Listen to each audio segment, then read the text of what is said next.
Iniciamos. Bueno, buenas tardes. Muchas gracias por estar hoy en esta clase virtual. Esta clase es digamos, son temas que son del primer módulo del viernes pasado. Lo que vamos a ver hoy es mapeo de proceso, vamos a ver el concepto de flujo y el concepto de desperdicios. Son tres conceptos que son muy importantes a la hora de evaluar un proceso. Yo creo que muchos de ustedes ya conocen lo que es un mapeo de proceso. Hay muchas maneras de hacerlo. En un segundo. Les pido que a los que puedan silencien sus micrófonos, así no se mete el ruido.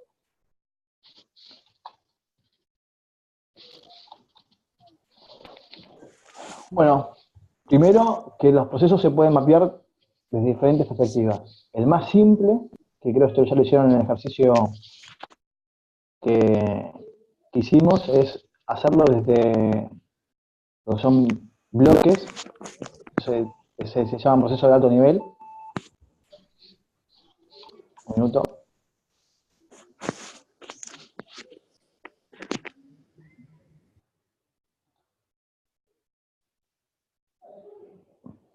Ahí está. Perdón, estaba silenciando los micrófonos porque si no, se mete el ruido en la clase.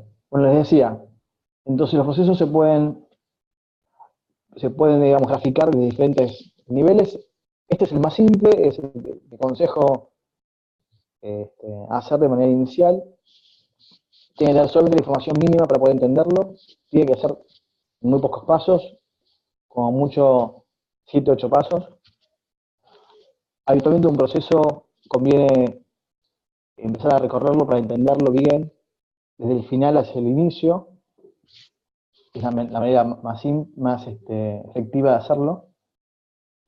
Bueno, una vez que ustedes pudieron hacer el mapeo de alto nivel, el siguiente mapa que conviene hacer, para que cambie.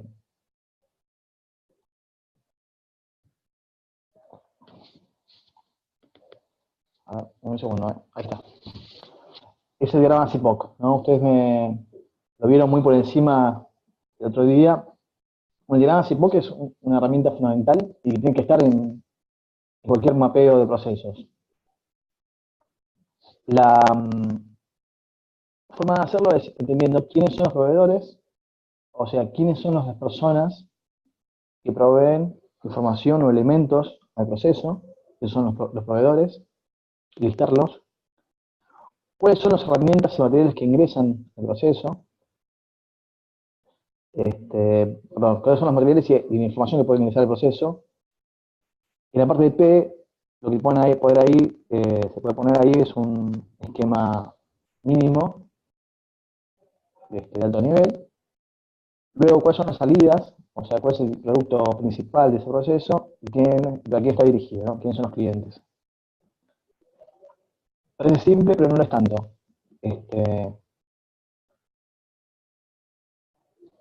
A ver si puedo. Ahí está.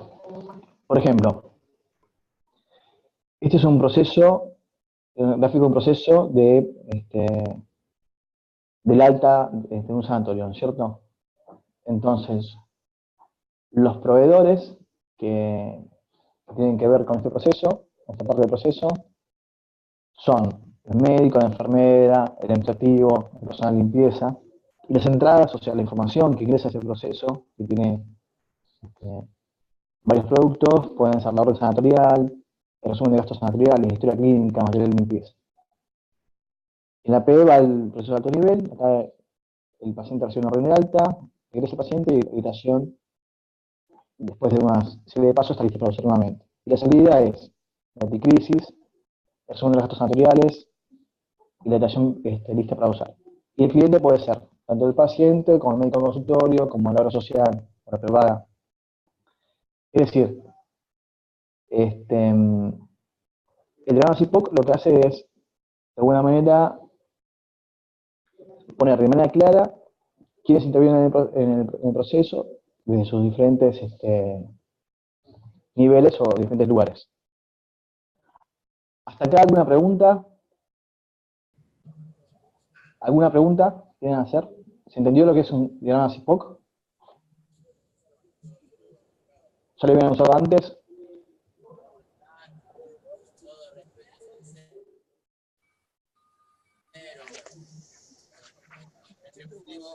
¿Me están escuchando? Sí, te escucho perfecto.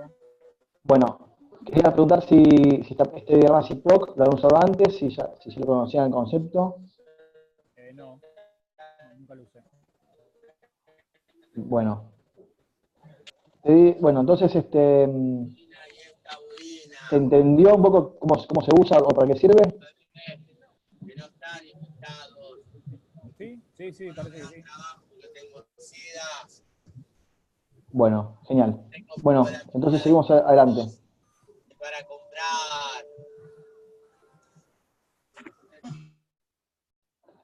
Entonces, una vez que tenemos el diagrama CIPOC claro, vamos a pasar a los diferentes niveles de, digamos, gráfico de un proceso. Esperen un segundo.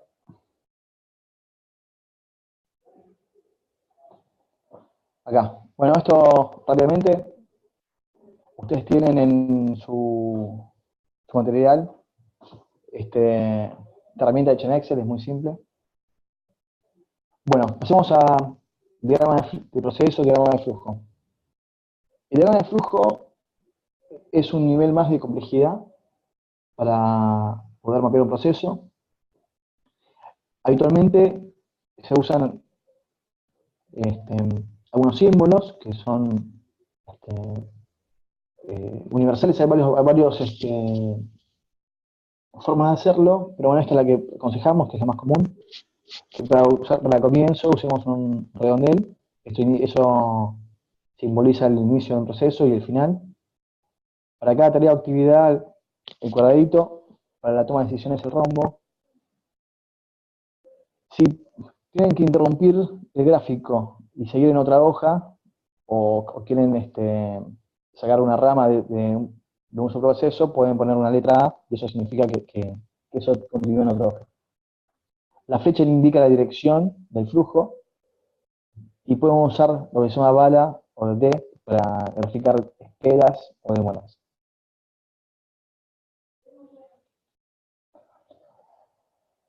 El diagrama de arriba hacia abajo, o top-down, como pueden encontrar en literatura, es el más simple. Comienza con el gráfico de inicio y termina con el de fin. Bien, bueno, y gráfica de arriba hacia abajo, lo que va pasando.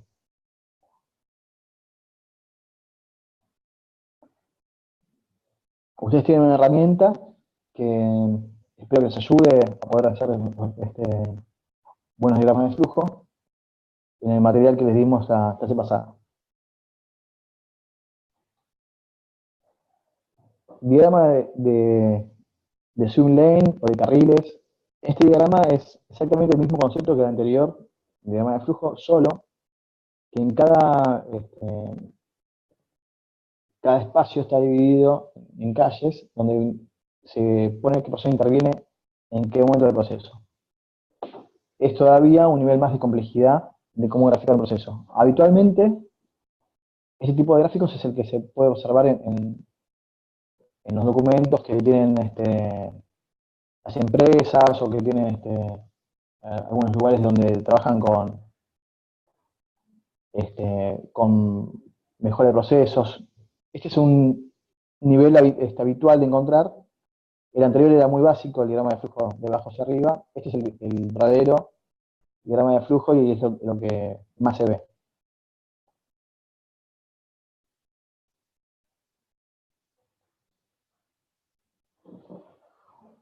Bueno, hasta ahora, ¿alguna pregunta? ¿Vamos bien? Si tienen alguna pregunta, pueden levantar su mano, yo lo voy a ver. Tienen un botoncito para eso. Bueno, la verdad que esto es digamos, todo lo que es lo que les puedo contar sobre graficar un proceso. No es fácil, digamos, el uso de las herramientas requiere cierta práctica y darle lógica al proceso, al diagrama de flujo, un proceso, no sería fácil. Les había dicho y lo repito ahora que para graficar bien el proceso hay que recorrerlo varias veces, siempre desde el final al principio. Y bueno, y también entender para quién está dirigido este gráfico, ¿no? Si es para describir brevemente cuáles son los límites de un proyecto, vamos a usar algo de alto nivel, 10 pasos es lo máximo, más de eso ya se empieza a perder la idea. Y si queremos usarlo para ponerlo en una política o en descripción de un proceso, bueno, ya empieza a ser más interesante poder usar más pasos y poder entender quién actúa en qué momento, ¿no? El diagrama de swim lane. Sería un poco la manera correcta de usarlo.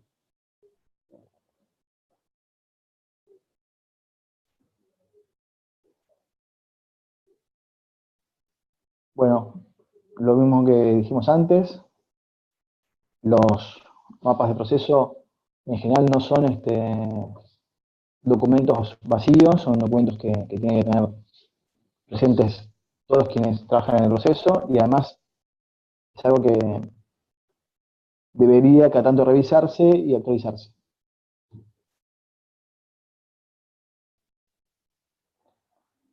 A ver. Bueno, esto no va a avanzar porque era parte de un ejercicio que quería que hagamos en clase. Flujo. Bueno, un poco esto ya hablamos en la clase digamos, de Chapchuk. Él comentó un poco lo que era flujo. Flujo es el camino que hacen tanto la información como los materiales a través del proceso. Habitualmente el flujo tiene que ser algo que no se interrumpe, tiene que ser continuo, y de alguna manera nuestro trabajo es lograr que el flujo del proceso sea el adecuado para lo que queremos o para lo que contamos.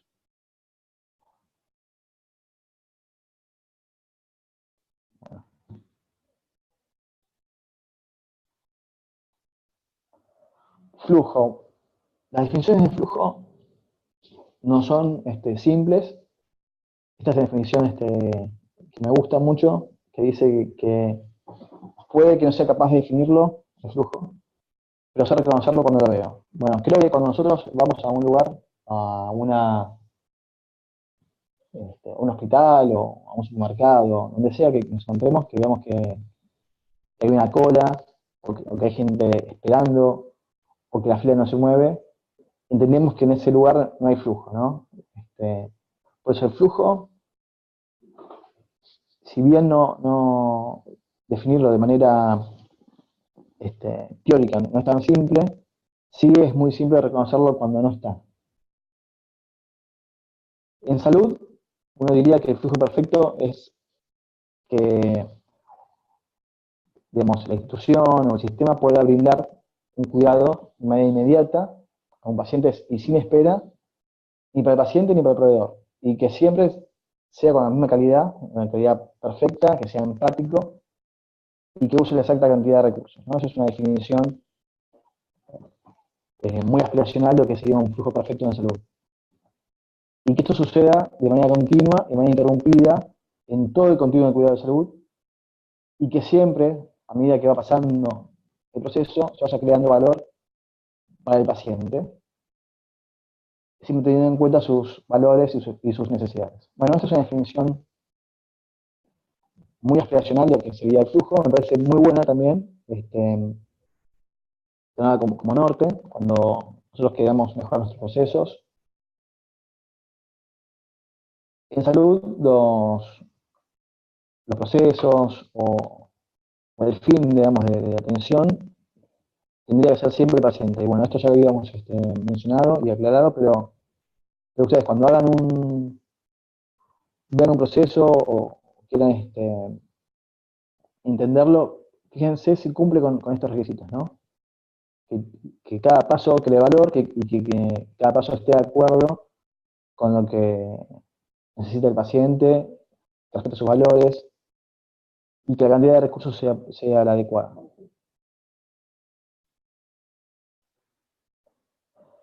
Bueno, en esta foto evidentemente no hay flujo, ¿no? Gente esperando, filas de personas enormes, interminables ante el mostrador, pacientes esperando a saber qué. Bueno, esas son imágenes de, de falta de flujo, ¿no? En salud. Y esto creo que son imágenes que vemos todos los días. Bueno, una de las obsesiones de la mejora de procesos es asegurar el flujo. De hecho, todo lo que vamos a ver aquí en adelante es asegurar el flujo, ¿no es cierto? Entonces, Toyota, que son los creadores del sistema Lean, y en especial Tachi Ono y su equipo, pudieron identificar tres formas de, digamos, de desperdicios. Dos que tienen que ver con la manera que la institución se organiza, son los desperdicios organizacionales, y 7 que son desperdicios de las operaciones, las grandes pérdidas. Digamos, uno de los desperdicios es la sobrecarga de trabajo, poder, cuando la demanda supera la capacidad del sistema, eso se llama MULI.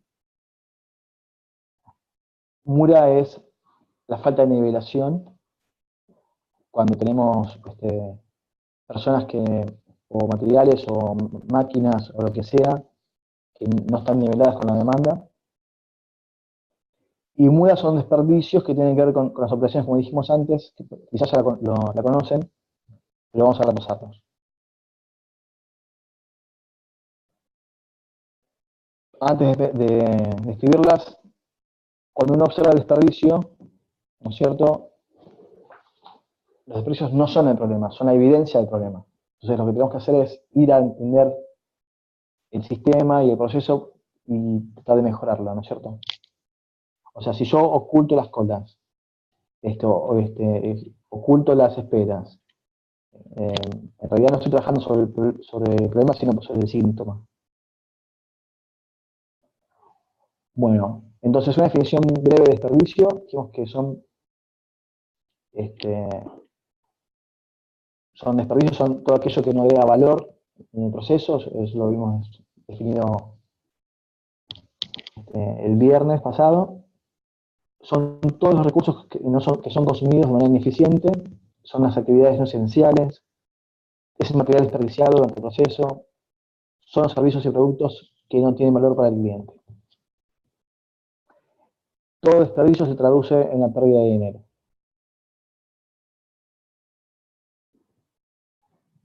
Fueron 7 desperdicios los originales, se agregaron otros más, hoy vamos a ver 8.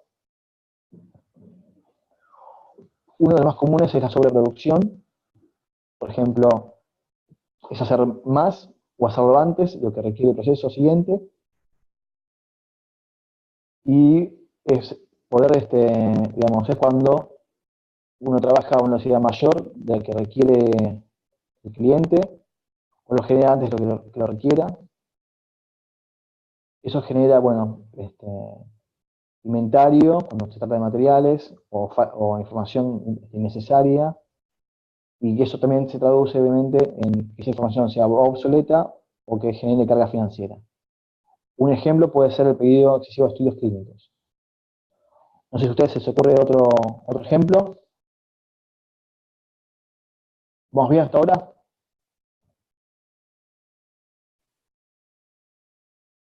Sí, se va bien. Bueno, a ver, voy a girar alguno a ver si quiere hacer un comentario. Leonardo Pagliari, ¿algún comentario? No, está muy bien, está muy bien. ¿Todo bien? Bueno, perdón que te desperté, te sorprendí así, pero no, la sobreproducción es uno de los desperdicios más comunes, es toda pérdida en general.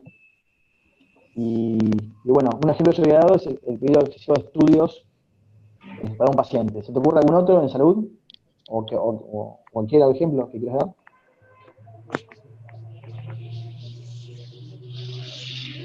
Sí, definitivamente, a ver, vos, Simón, seguramente en un determinado momento que participaste en el proyecto de programas especiales en cuando se armó el programa 21, se planteó el hecho de armar guías de trabajo en las cuales el pedir estudios de más no desperdiciaba en lo que respecta a la evidencia clínica.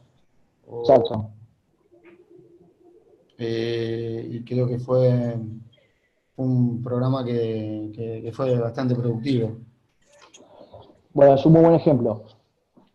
Muchas veces la forma de evitar esta sobreproducción es estandarizando las tareas, ¿no es cierto? Es una manera de corregir. Otras de las cosas de sobreproducción puede ser el pedido excesivo de información. Se me ocurre cuando un paciente se ingresa, puede hacerse ese sistema mucho más simple si tuviera información necesaria que la que se va a usar y toda esa información innecesaria se deja de lado, ¿no? Eso podría, en algunos casos, mejorar la rapidez de los trámites. No sé, digamos, hay muchos ejemplos que uno empieza a ver, pero la sobreproducción es uno de los desperdicios más comunes en salud y en casi todos los procesos que queramos mirar, ¿no? Bueno, vamos a otro ejemplo. A ver si me deja. Sí, bueno, a ver, un segundo, ¿eh? Ahí está, las esperas. Bueno, de este no tengo mucho que explicar, digamos. Toda espera es tiempo desperdiciado. Y el tiempo en el flujo es importante, ¿no? Que no se interrumpa el camino que recorre la información, los materiales, dentro del proceso. Entonces, ustedes van a poder reconocerlo muy rápidamente, este tipo de desperdicio.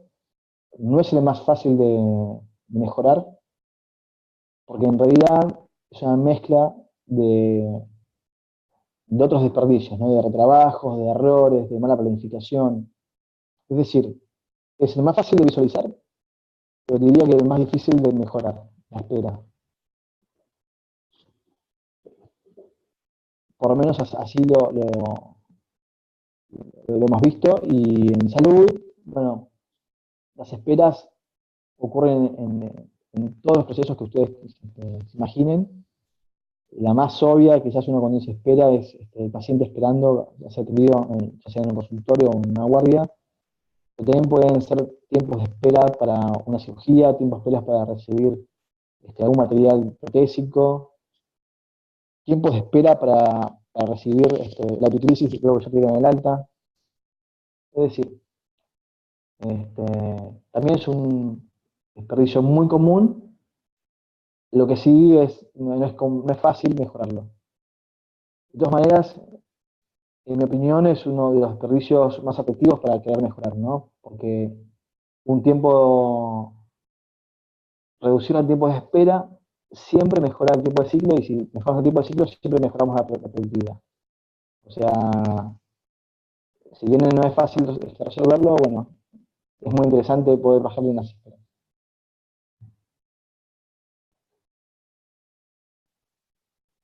A ver, bueno, movimientos innecesarios y transporte son la cara de la misma moneda. Cuando hablamos de movimientos innecesarios, hablamos de aquellos recursos, aquellos materiales que tienen que ser trasladados de varios lugares o varias distancias. En general es un problema de diseño. Muchos de las nuevas guardias en algunos hospitales han intentado mejorar este problema con diseños más pensados en cómo se desarrolla el trabajo. Por ejemplo, son muy habituales las guardias circulares y en el centro está lleno de enfermería y de médicos. Y en algunos lugares, esto de forma estratégica, sectores de imagen y sector de laboratorio rápido o mínimo dentro de la nueva guardia, ¿no? Esto ayuda a reducir los traslados y los movimientos. Este tipo de desperdicio también es muy común de ver, es también complejo de resolver, porque en realidad tiene que ver no tanto con los procesos, no tanto con los sistemas, sino cómo esos procesos y sistemas están pensados desde el punto de vista del lugar o lo que se llama disposición de las cosas, ¿no? Del layout.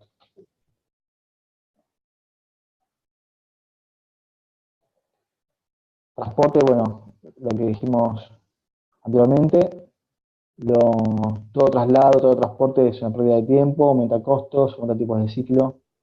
A medida que se aumentan las distancias, también aumenta la posibilidad de errores y de daños. Bueno, muy interesante.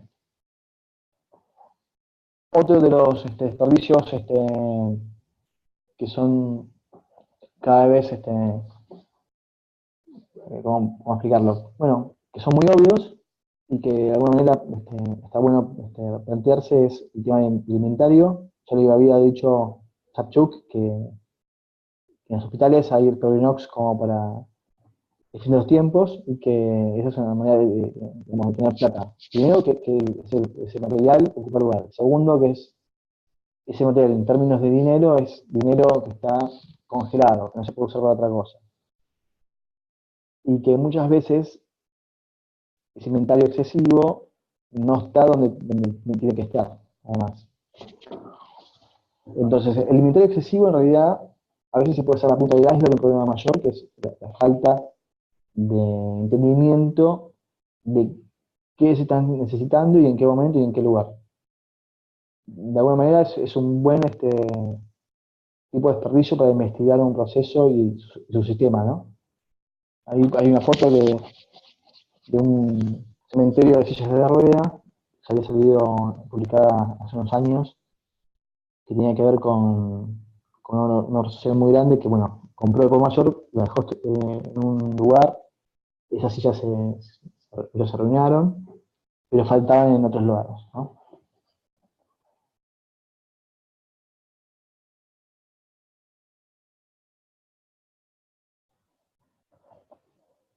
El sobreproceso. Bueno, cuando trabajamos en salud, a veces, y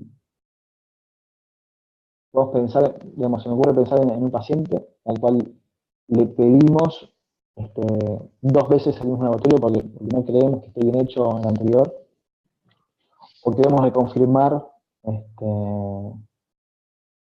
algo. Si eso se hace de manera sistemática y de manera, digamos, sin ningún tipo de sentido común, termina siendo un tipo de desperdicio donde se genera más burocracia que simplicidad, ¿no? No sé si, digamos, acá pusimos ejemplos sobre el exceso de inspecciones en el proceso, la cultura de por si acaso, tener muchos, digamos, puntos de chequeo excesivos. ¿Cómo se corrige esto? Bueno, también con estandarización o con sistemas que sean a prueba de error. Esto lo vamos a ver tal vez en la clase del viernes, vamos a ver un poco de cómo mejorar los procesos. Pero bueno, este tipo de desperdicio es bastante común y bueno, está bueno que lo tengan en cuenta. Los defectos. Bueno, cada vez que cometemos un error en la atención de un paciente, eso se puede hablar como defecto, ¿no? Entonces, defectos son todos los eventos adversos, son todas las infecciones hospitalarias, son todas las caídas, son todos los errores de la medicación. El defecto es el desperdicio más común, posiblemente dentro de la salud, y se corrige, bueno, ya sea con acciones correctivas, digamos, a través de grandes causas raíz, y midiendo cuáles son las causas que llevan a cometer ese tipo de error dentro del sistema del proceso, o con acciones preventivas que tienen que ver con lo que se llama análisis de modo de fallo y error, que es analizar un proceso y entender qué puede salir mal. Bueno, una vez que eso se entiende y se puede comprender cuál es la probabilidad de que algo salga mal, generar sistemas de defensa para detectar el error antes de que sea mayor. Bueno, entonces ese tipo de defecto, ese tipo digamos, de desperdicio, el defecto, es muy común y bueno, en salud, bueno, digamos que todos los que trabajamos en calidad de salud del paciente estamos todo el tiempo pensando en cómo mejorarlo.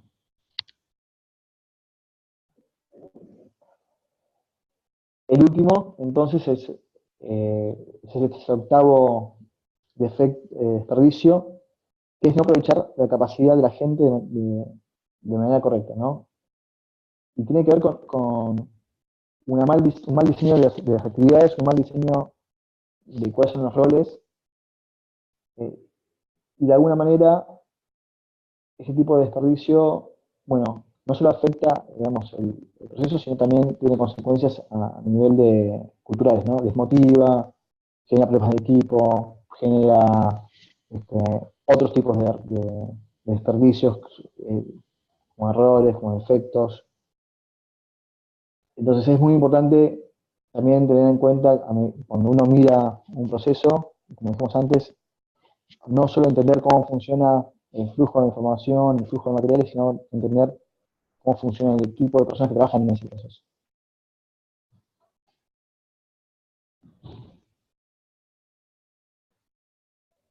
Bueno, a modo de resumen, acá tengo un cuadrito, lo que vimos diciendo, con un ejemplo, ¿no? Por ejemplo, defectos es hacer algo erróneo e incorrecto. Por ejemplo, no sé, falta de herramientas de emergencia de cirugía, errores de atención, errores de medicación, hacer producción, hacer más necesario, hacerlo antes de necesitarlo. Por ejemplo, pedir estudios diagnósticos innecesarios, transporte y movimiento. El transporte tiene que ver con un producto y el movimiento tiene que ver con cómo se mueven esos empleados o las personas dentro del sistema.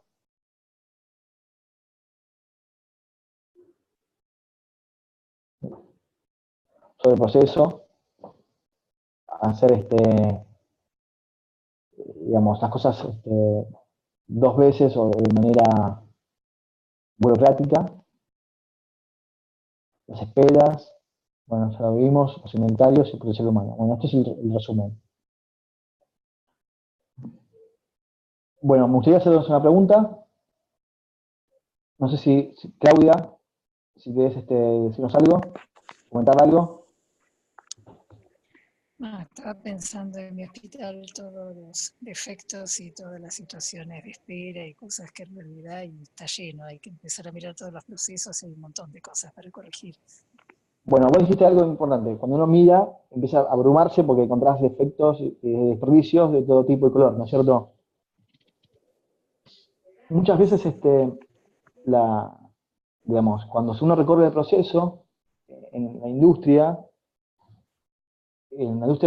por ejemplo, de manufacturera, que donde los desperdicios son mucho menores, ellos recorren con una tablita digamos, con los desperdicios y recorren el proceso y van marcando donde ven algún defecto, algún desperdicio, ¿no?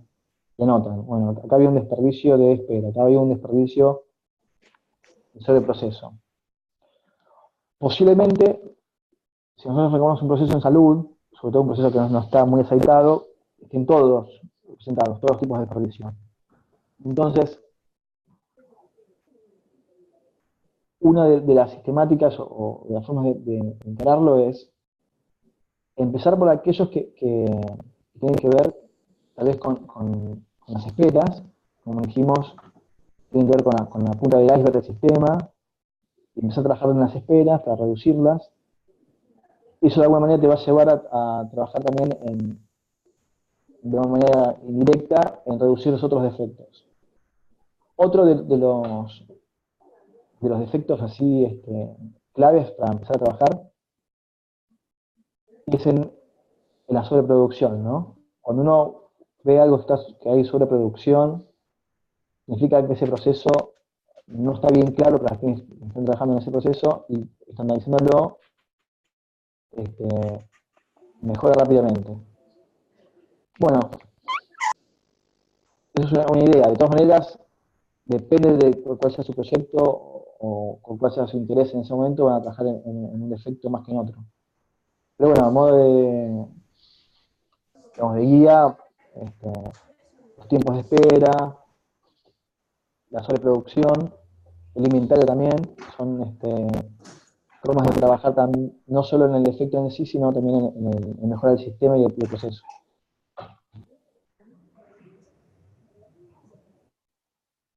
¿Alguna otra idea? Natalia Velázquez, ¿querés hacer un comentario? Natalia.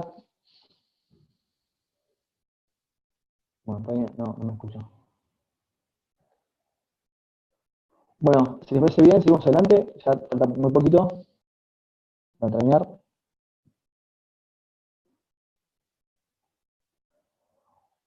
Bueno, una pregunta. ¿Quién regula el flujo, no? De un proceso? En salud, regula el paciente, ¿no?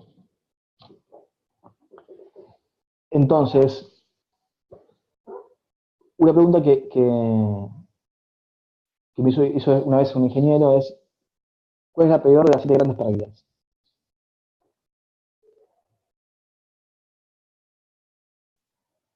Entonces, para los ingenieros que trabajan en manufactura es poder fabricar únicamente lo que el cliente demanda, ¿no? Que es lo que decía Chacho el otro día. Uno de los ABC de poder mejorar el flujo es hacer coincidir lo mejor posible la capacidad de proceso con la demanda. Lo que te lleva a generar algo que se llama filosofía de justo tiempo, ¿no? Fabricar solo lo que el cliente necesita cuando el cliente lo requiere. En salud eso tal vez no sea tan posible porque los pacientes muchas veces se comportan de manera diferente, aún teniendo las mismas patologías, y no podemos predecir cuál va a ser la demanda exacta de un sistema de emergencias o de una terapia intensiva o de un quirófano, pero es importante, digamos, intentar al menos trabajar sobre la incertidumbre y poder, con una estadística, poder predecir qué va a pasar con el sistema, cuál va a ser la demanda de ese sistema, ¿no es cierto? Entonces, si hablamos de un quirófano, entender cuál es el tiempo estimado de cirugías por digamos, cirujano, por patología, por horario, por día, cuál es la cantidad estimada de cirugías no programadas que puede haber, de esa manera empezar a preparar el sistema para que pueda, digamos, hacerse cargo, poder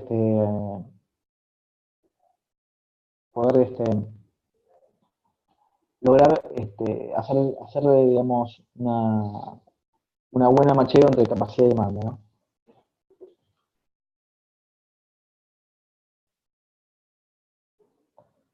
Entonces, si existiera un justo tiempo en salud, no habría colas. Digamos, si traía un paciente, el sistema estaría justo en ese momento necesitando un paciente y así continuamente, ¿no? Entonces, para poder trabajar en el justo tiempo como filosofía, tenemos que trabajar en esto, ¿no? Poder, de alguna manera, estandarizar lo que haya que estandarizar, poder trabajar en coordinar todas las operaciones en el proceso y entre los procesos, y trabajar de manera incansable en el desperdicio, en todos los tipos de desperdicio. Y de esa manera poder reducir al mínimo el tiempo entre la necesidad del paciente o del cliente y el cumplimiento de esa necesidad por el proceso. Esto es como una de las filosofías más potentes de lo que se llama Lean, y es uno de los secretos de Toyota para haber sido, no sé si ahora lo es, pero haber sido en su momento el líder del mercado en la fábrica de autos, ¿no? Este concepto en salud se intenta aplicar en algunos hospitales, ya sea en las áreas de admisión o información, en la digamos, disponibilidad de camas, se intenta también hacer en las cirugías programadas.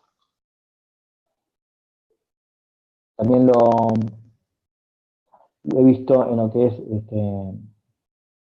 la atención de los pacientes que vienen en ambulancia. Bueno, hay diferentes procesos en salud que podrían trabajar con un principio de justo tiempo. A ver, tengo un chat. Leonardo, ¿me querías hacer una pregunta? Te dejo. A ver, espera un segundo, ¿eh? Ahí está, ahora sí. ¿Vos creés que hay un real interés en lo que respecta a cómo está planteado el sistema de salud en mejorar los procesos hoy día? Bueno, creo Porque hay un montón de desperdicios oh, a ver, y o sea, depende en el área en el cual te manejes, la parte hospitalaria, sistema de salud, o en la parte privada. Vos que trabajaste en OMINT, por ejemplo, y en un determinado momento se marcó una línea de trabajo, y que yo creo que fue un programa muy interesante. Hoy día, siguiendo, o sea, se desvirtuó todo eso, ¿no? O sea, ¿vos estás realmente convencido de que hay una idea global de mejorar el desperdicio en salud? bueno, es una pregunta de una opinión personal porque no tengo datos para mostrarte, digamos, exactamente cuáles son las opiniones de los que manejan la salud en la Argentina, ¿no? O en general, pero en Argentina. Algunos directores hospitalarios, algunas personas que están a cargo de sistemas de salud propios, donde pueden tener cierto poder de decisión, algunos tienen un concepto más antiguo de lo que es brindar, digamos, Los datos. brindar salud, y cuando ven que el margen de ganancia, pues es lo que miran, ellos miran el margen de ganancia, ¿no? Costos. El margen de ganancia, que es lo que gané, lo que gasté.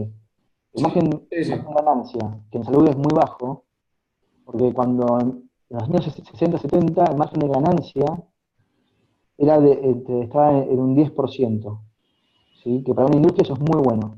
Por eso, en la década del 70 al 80, empezaron la mayoría de las prepagas a existir porque era un buen negocio. Porque el margen de ganancia era muy bueno. Hoy por hoy, el margen de ganancia, en el mejor de los casos, es de un 3% y sigue bajando. ¿3%? Y sigue bajando. Al menos es el dato que yo tenía Ah. hasta cuando me fui de lo que era el sistema de salud privado, ¿no? Yo también trabajé en Swiss Medical. Entonces, más o ¿Vos menos, trabajaste en Swiss Medical también? sí, sí.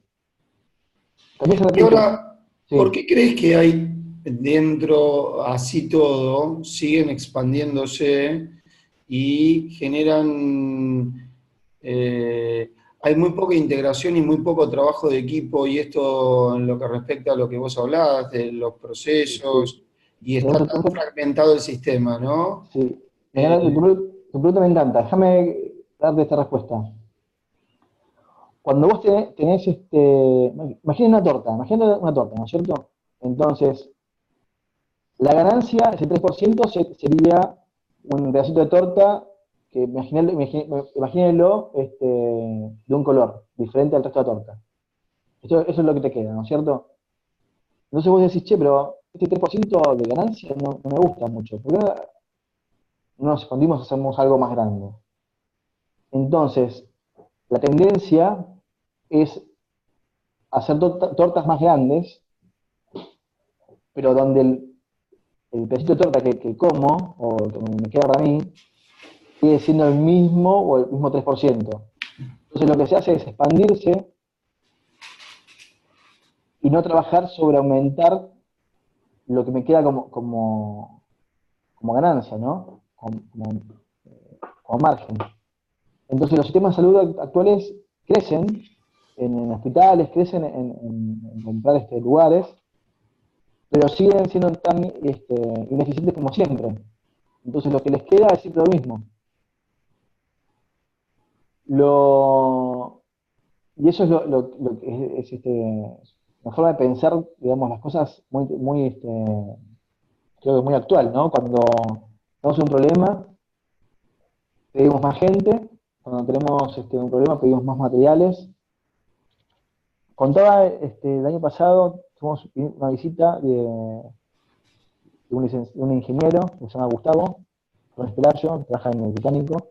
Bueno, él intentó mirar el sistema de lo que era evitar digamos, las solidaridades, digamos, lo que te descontaban, ¿no es cierto? Ahí se me fue la palabra. Bueno, entonces tenían, al principio, esa oficina de auditoría médica del hospital tenía dos personas, una que leía la historia clínica y otra que hacía una relectura, y aún así los débitos eran muy altos. Entonces pusieron una tercera persona que revisaba la segunda y la primera, y aún los débitos seguían siendo muy altos. Ni una cuarta, ni una quinta, ni una sexta persona. Y los débitos siguen siempre siendo muy altos, ¿no es cierto?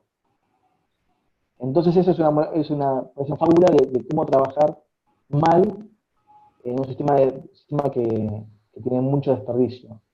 El problema no era la persona que hacía mal su trabajo, sino lo que venía detrás, lo que eran las historias clínicas, o la información estaba mal coordinada o mal estandarizada, y por más que pusieran un ejército de personas revisando historias o tratando de que esté todo ok, iban a tener el mismo nivel de débitos o de desperdicio.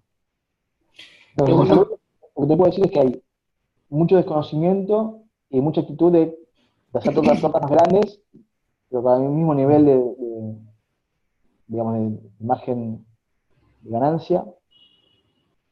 Mucho interés en creer que se puede, cuando no se puede mejorar la eficiencia, se pueden reducir costos, reduciendo la calidad. Sí. Eso es todavía mucho peor porque ahí ya estás trabajando sobre el producto final. Y reducir la calidad en salud, bueno, primero que éticamente no es lo mejor, pero segundo, que te lleva a que tu industria o tu papel en la industria sea cada vez más débil y vas a reemplazar por otro. Por eso, lo que veo yo, que esta manera de ver los procesos a través de los desperdicios, al menos en Argentina, es bastante reciente.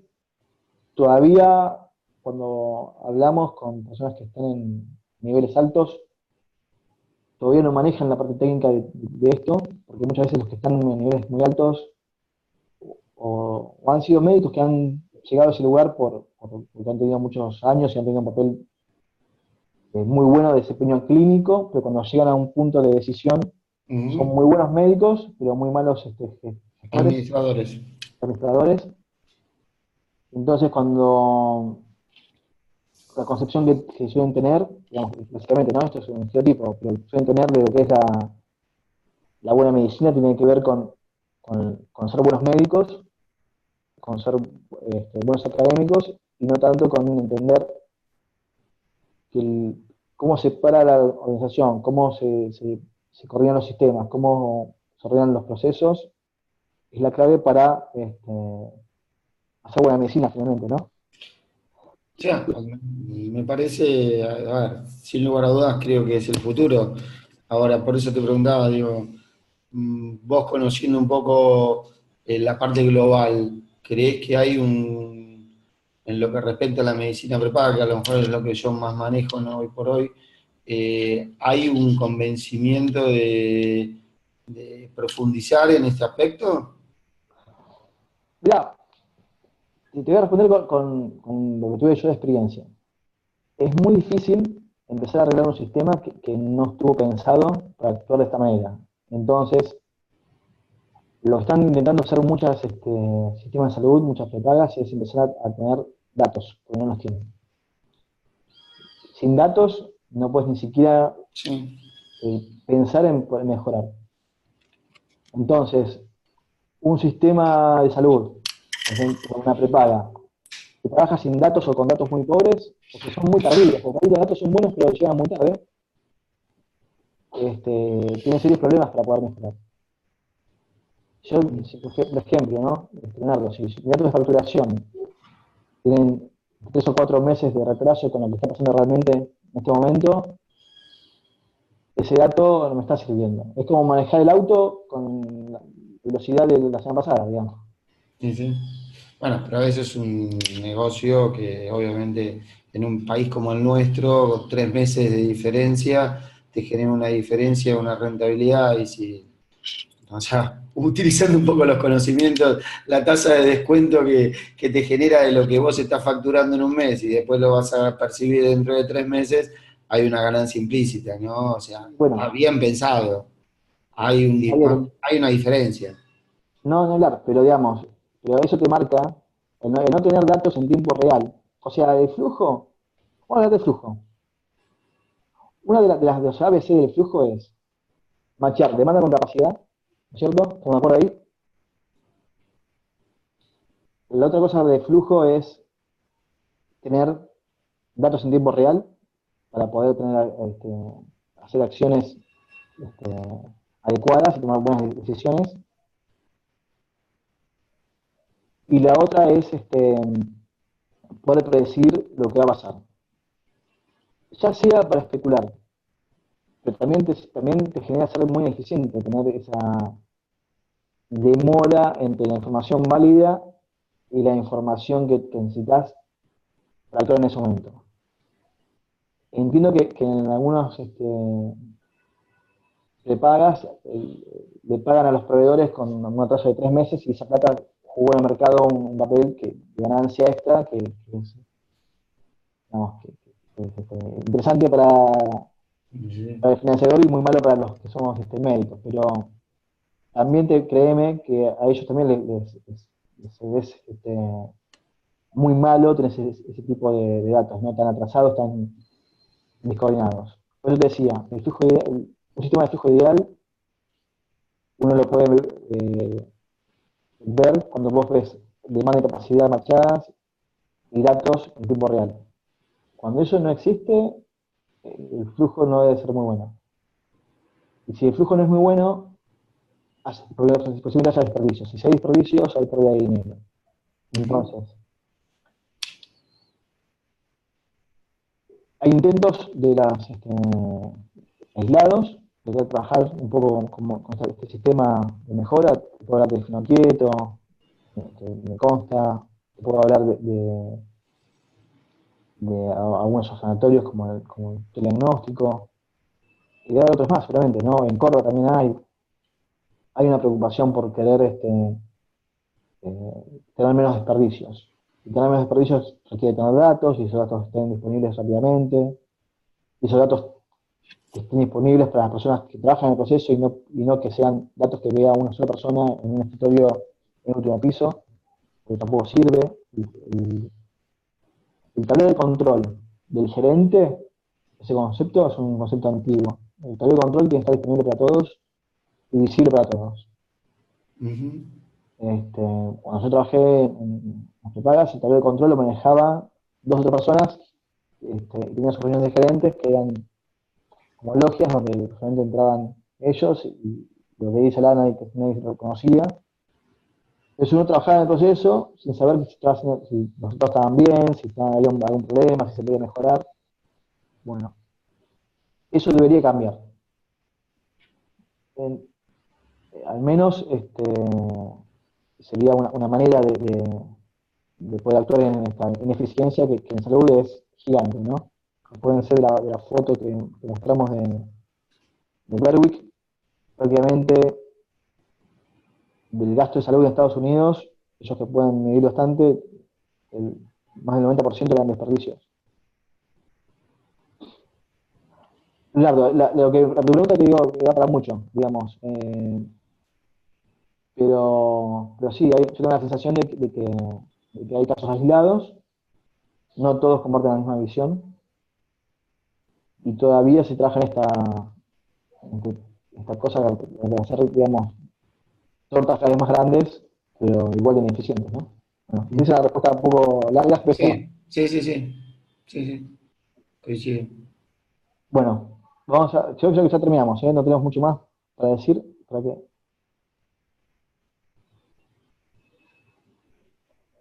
Bueno, esto es, tal vez lo más importante. Me gustaría que hagamos un ejercicio, que lo vamos a ver el sábado 3. La idea es que elijan un proceso que no sea muy complejo, que sea de salud en lo posible. Si no trabajan en salud, algunos, viste que hay alumnos que no están en salud exactamente, están en tareas administrativas, pero no importa. Que definan cuáles son los límites. Esa definición de límites es arbitraria, o sea, ustedes la eligen.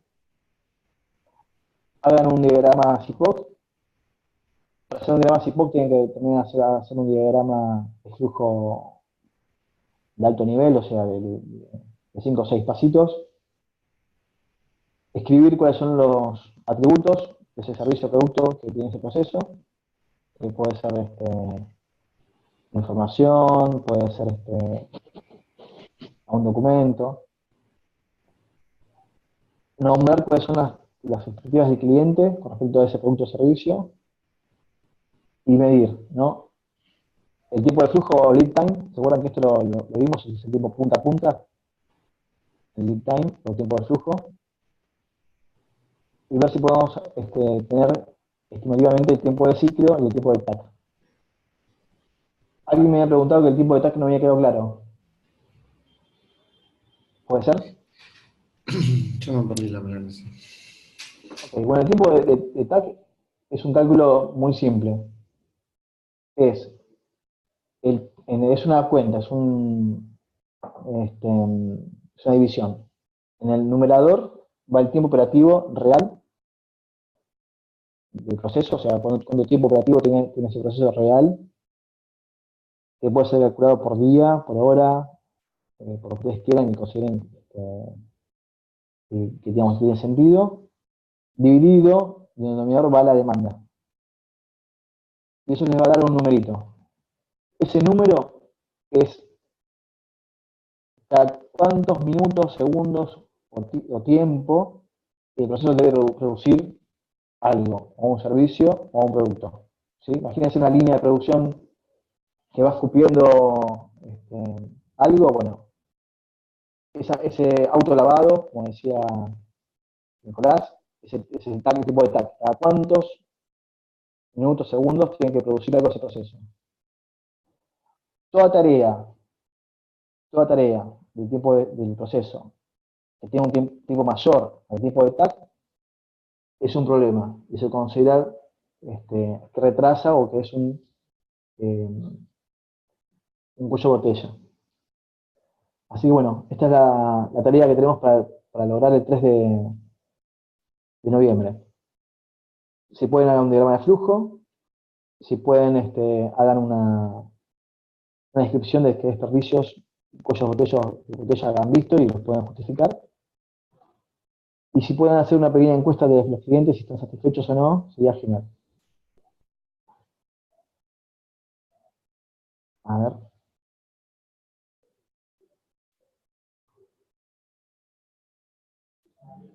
Si tienen alguna pregunta sobre esto, buenísimo. Yo la primera clase no estuve el primer día y bueno, no pude ir, no me había llegado el mail. No importa. Está todo colgado en el Sí. diagrama de CIPOC y demás. Bueno. Colgado. Sí, poco lo vimos hoy un poquito, pero digamos, vos que trabajas en un sistema de prepagas, podés elegir un proceso que vos quieras, que puede ser, no sé qué sector estás, pero por ejemplo, te doy un ejemplo, ¿no? Puede ser el proceso de autorizar una medicación de alto costo, por ejemplo, ¿no? Y puedes tomar desde que esa información llega al escritorio de la persona que autoriza hasta que termina siendo autorizada. Entonces ese puede ser el inicio y el final del proceso. Lo diagramas muy simplemente, haces el CIPOC, cuál es la información que ingresa, cuáles son los materiales que tenés, ese cliente, definís atributos, significa qué debe tener, qué características debe tener ese servicio o producto, como mínimo, Tienes que entender desde el punto de vista del cliente qué es lo que espera de ese producto o servicio, que son las expectativas, y después medir el proceso. Desde el inicio al fin, que se llama tiempo de flujo o tiempo de lead. Tiempo de ciclo son cada subtarea que tiene ese proceso, se llama tiempo de ciclo. El tipo de TAC se puede calcular con una fórmula que te voy a explicar el viernes porque te es más complejo. ¿Viste el viernes, Leonardo? El viernes, sí. El viernes de la mañana, sí. Entonces te explico lo que es una pequeña ley o little law que sirve para mediante la observación de un proceso, poder sacar todos estos tiempos, ¿no? Sin hacer tanta medición. Bárbaro. El tiempo de ciclo, entonces, es el tiempo que dura cada tarea dentro de un proceso, y el tiempo de TAC, como expliqué recién. Si uno entiende cuál puede ser la demanda promedio y cuál es el tiempo operativo real para hacer frente a esa demanda, entendés cuál es el tipo de TAC. Y esos son tres valores. Estos tres valores son, de alguna manera, el monitoreo mínimo del flujo de un proceso.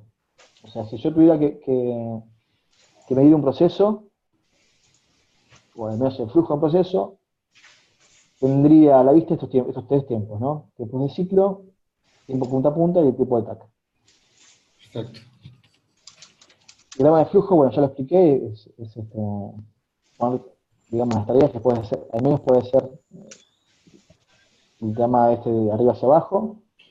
Los desperdicios, bueno, vean el proceso y sean críticos. Acá hay mucha espera, acá hace 2 veces esto, acá necesito que me autoricen esta orden, podés que esté esta persona y esta realidad podés hacer más rápido. Bueno, esa es la parte, digamos, crítica, ¿no? No les pido que propongan ideas de mejora, simplemente que hagan un análisis del proceso. Y eso lo vamos a presentar el 3 de noviembre, el sábado. Okay. Bueno, igualmente, no te preocupes, yo el viernes te ayudo y lo hacemos el viernes. Buenísimo. Bueno, creo que esta será la última, sí, nada más. Bueno, mi mail, ya lo tienen ahí, así que cuando quieran lo pueden consultar. Y bueno, nada más, agradecerles la paciencia. Hoy no pude empezar antes la reunión porque había otra reunión con Zoom y como tenemos una sola cuenta, hasta que no terminó no pude empezar esta. El chat. Esta clase ya está subida, está en el día 1.